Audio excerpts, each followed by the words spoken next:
আদালত সব ক্ষেত্রে নির্দেশ দিতে পারে না। রাজ্য সরকার অন্যান্য বিলের মতো সিদ্ধান্ত নিতে পারে। বুধবার এক মামলার শুনানিতে এমনই মন্তব্য করল কলকাতা হাইকোর্ট। বিগত কয়েক মাসে পশ্চিমবঙ্গের একাধিক বেসরকারি বিদ্যালয়ের অস্বাভাবিক হারে ফি বাড়ানো নিয়ে একাধিক অভিযোগ আসে। এর ভিত্তিতে এদিন নিজের পর্যবেক্ষণ জানান বিচারপতি বিশ্বজিৎ বসু। জাস্টিস বসু এদিন বলেন, এই রাজ্যে বহু বেসরকারি বিদ্যালয়ের ফি বৃদ্ধি নিয়ে প্রচুর আবেদন জমা পড়েছে। বহু ক্ষেত্রে চার্জ নামে যে ফি বাড়ানো হচ্ছে সেটা ন্যায্য নয়। এর ওপর কি নিয়ন্ত্রণ থাকবে না? রাজস্থান মডেল কেন অনুসরণ করা হচ্ছে না?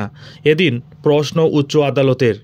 পশ্চিমবঙ্গ শিক্ষা ব্যবস্থা নিয়ে রাজ্যকে প্রশ্ন করেন বিচারপতি।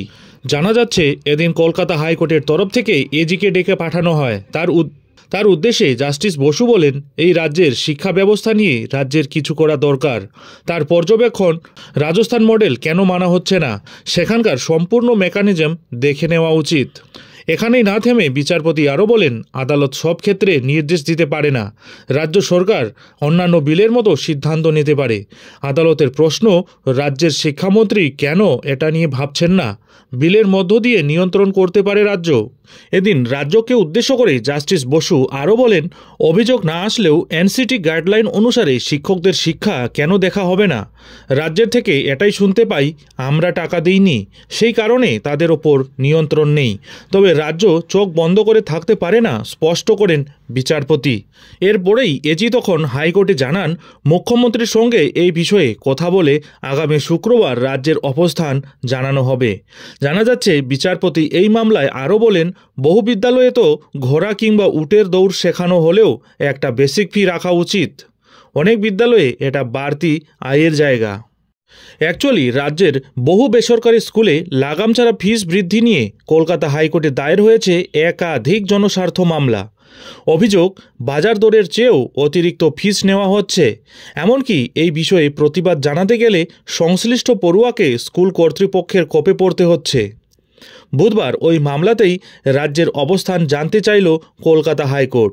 বিচারপতি বিশ্বজিৎ বসুর পর্যবেক্ষণ, বেসরকারি স্কুলের ক্ষেত্রে তাদের কোনো নিয়ন্ত্রণ নেই একথা বলে রাজ্য চোখ বন্ধ করে তো থাকতে পারে না।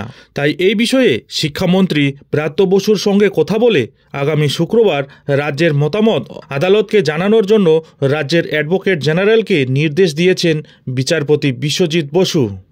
এদিন বিচারপতি রাজস্থান মডেলের প্রসঙ্গও তুলেন, কারণ অনেক ক্ষেত্রে চার্জ নামে যে বৃদ্ধি হচ্ছে সেটা অন্যায্য।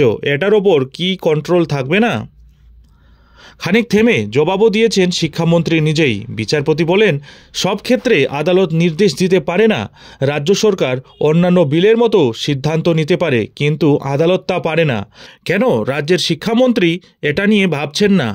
বিলের মধ্য দিয়ে তো রাজ্য সরকার এটা নিয়ন্ত্রণ করতেই পারেন। রাজ্যের উদ্দেশ্যে বিচারপতি এও বলেন, অভিযোগ না এলেও কেন এনসিটি গাইডলাইন অনুযায়ী সব কিছু খতিয়ে দেখা হবে না?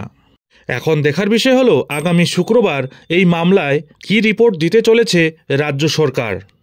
নজর থাকবে সেদিকে। যাই হোক, এখন এখানেই শেষ করছি।